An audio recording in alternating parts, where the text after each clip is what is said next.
Преку лажни договори за рекламирање и за кабловски услуги, СДСМ влечела пари од македонски телекомуникации, пишува интернет изданието на неделникот Република. Порталот веќе објави дека компанијата Чаптекс од Кипар, за која се претпоставува дека била дел од групацијата на контроверзниот грчки бизнисмен Контоминас, имала клучна улога во шемата за исплаќање мито на политичари од владеачката коалиција на СДСМ во 2005 година, кога начело на македонската влада беа Бучковски и Шекеринска. Според обвинението доставено до судот во Њујорк, македонски телекомуникации и Маѓар Телеком подготвиле план да им исплатат најмалку 10 милиони евра на политичарите од врвот на СДСМ и ДУИ, а само преку лажни договори со компанијата Чаптекс испумпале 4875 милиони евра од македонски телекомуникации и ги исплатиле на бизнисменот поврзан со Контоминас, пишува Република. Правичната замисла според документите објавени на порталот била парите да им бидат исплатени на 5 други компании на Кипар, но унгарските директори во Маѓар Телеком го одбиле тоа поради исклучително лошиот углед на овие компании,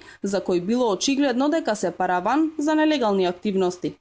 Покрај договорите за намалување на фреквенциските давачки и измена на методологијата за тарифирање и статусот на македонски телекомуникации, како што пишува Република, со Чаптекс бил склучен еден поширок договор за 1,7 милиони евра, со кој се наведени сите основи по кои македонски телекомуникации се подготвени да ја потплатат коалицијата на Бучковски, Шекеринска и Ахмети, за да си обезбедат привилегирана позиција на пазарот, од која ќе можат да продолжат да ги ограбуваат македонските граѓани преку сметките за телефонија и интернет, пишува Република. Барањата предвидувале да не се дозволи влез на трет мобилен оператор во Македонија. Американските власти се сомневаат дека во март 2006 бил склучен и договор чија единствена цел била да се прелеваат пари од македонски телекомуникации на контото на грчките. Република споменува и друг сомнителен договор склучен со компанијата Netphone Експорт-импорт од Скопје, која добива право да продава производи и услуги понудени од македонски телекомуникации на своите продажни места.